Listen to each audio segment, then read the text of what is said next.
What's up, guys? Ben here bringing another video today. I promised after I put out my YouTube short this week about the JP and Joe news that I would do a longer video. So here it is. Let me break down the addition to both teams and talk about what it means for their squads. So let's start with JP. If you haven't heard, you've been living under a rock or haven't watched any of the videos on my channels where I've mentioned this about 1,000 times, he was very much rumored to join Optic Texas, and they have pulled the trigger on that. Let's talk a little bit about his background, where he came from, and then we'll kind of dive into what it means for the team. So JP kind of rose to prominence in the scene. This is like actually even pre-CDL era. He used to run this website called COD Stats, which I have pulled up for you here. And this was like the place to get stats for events. This is before there was anything on broadcast. Like, this website had it all, and it's been around for a minute since 2014. So we're talking like super early, like Ghost era. And again, everyone on Reddit used to go on this website. The teams used to use it. Like, they had map counts, they had stats. Like, this was the spot. And so JP eventually used this and was recruited to join the folks on MLG for the last couple of seasons of the CWL. And he was involved with the broadcast, helping them produce, helping them drive storylines, those stats on broadcast, and was really well connected in the scene at that point, really well respected, and helping further a lot of storylines on broadcast. So it was no surprise that once the sort of MLG engagement in CWL ended and the CDL started, that he might move on to a different role, which saw him heading over to Subliners with Revan and kind of forming the beginning of their coaching staff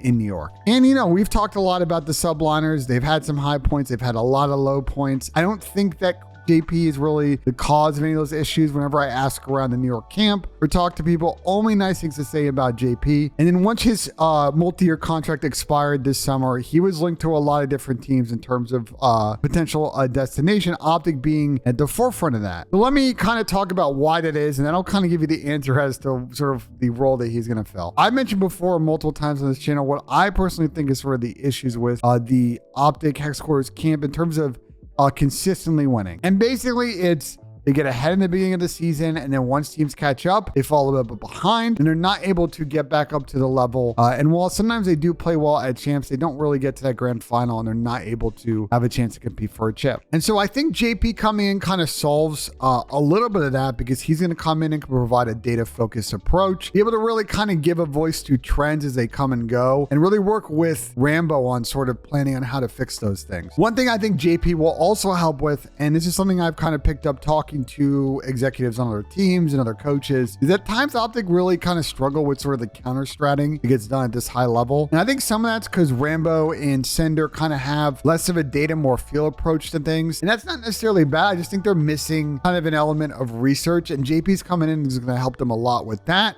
And when you've got players like Illy and you got players like Shots in your team who are really good at sort of the nitty gritty SD strategy, cool set pieces, really good situational play, like this is another real tool in the arsenal for Optic to play a full, really good season of COD. So I think in summary, I really like this move. It's a good multi-year thing. Obviously, Sender has now moved on off the team, so that's going to have a little bit of a change overall to the coaching staff and JP coming in. But I think him and Rambo will fit in well chemistry-wise with the team. And I think they're going to start off the season pretty strong and ideally carry that through the end of the season, because we really want to see this Optic team be one of those teams fighting for a final spot. We just haven't seen them really be there in a while at COD Champs. All right, well, let's talk about Joe, who's potentially coming in to be coaching Toronto. I think this is coming from him being in the lobbies recently when Toronto has been scrimming other teams. And I think asking around the league, kind of what I've been able to gather is that seems to be sort of the sense from all the other teams, kind of knowledge of what's going on with that squad. So not a 100% confirmation that it's 100% happening, but it seems like he is slotting into that role. So let's talk about it. So again, for those that are newer, haven't been around since the CWL era, Joe's been around for a minute.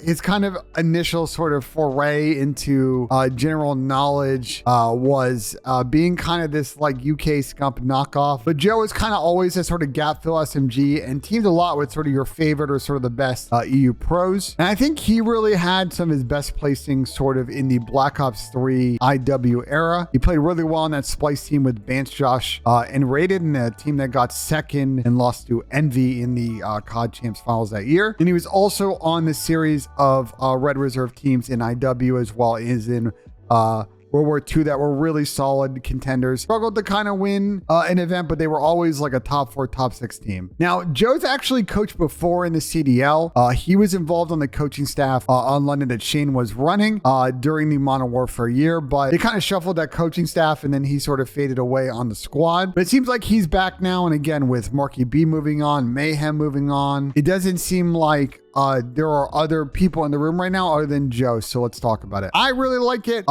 He's a really smart guy, super situational focus, really understands at a high level how to play the game, and is actually a pretty solid communicator. And he's coming into a really interesting situation where you've got players like Standy and Scrappy coming in that are really expressive personalities. So he's got a tough task ahead of him to kind of make it all work. But I do think he'll have backup from the players on the squad, such as Insight, to really kind of ease him in. I like it. It kind of really works with sort of the existing EU players on the team, as well as sort of bringing a veteran presence for someone like Standy, who's still sort of learning his ways. He's been in the league for a couple of years now, and obviously Scrappy's a rookie. So I like the move. Excited to see Joe coming back into coaching. Curious to see if Flux is still sticking around as their analyst. I think probably giving Joe another person or two on the staff will be really helpful. So looking forward to seeing what Toronto does on that front. So yeah, that'll do it. In summary, like the move for both teams. I think especially on the Toronto side, there might be some more moves to fill out that staff. I don't know how quick that will happen, but I expect probably to be at least one other person needs to be in that room, if not Flux coming back as the analyst head squad. And on the Optic side, we've talked a lot about the JP and Rambo combo, and I'm gonna try and see if I can get them on for a video on this channel, maybe interview them, see what's going on there, how they feel about their squad. Let me know in the comments what y'all think about the changes here for Optic and Toronto. Do you like them? Do you hate them? As always, guys, like the video if you're loving that content, subscribe for more, and we'll see y'all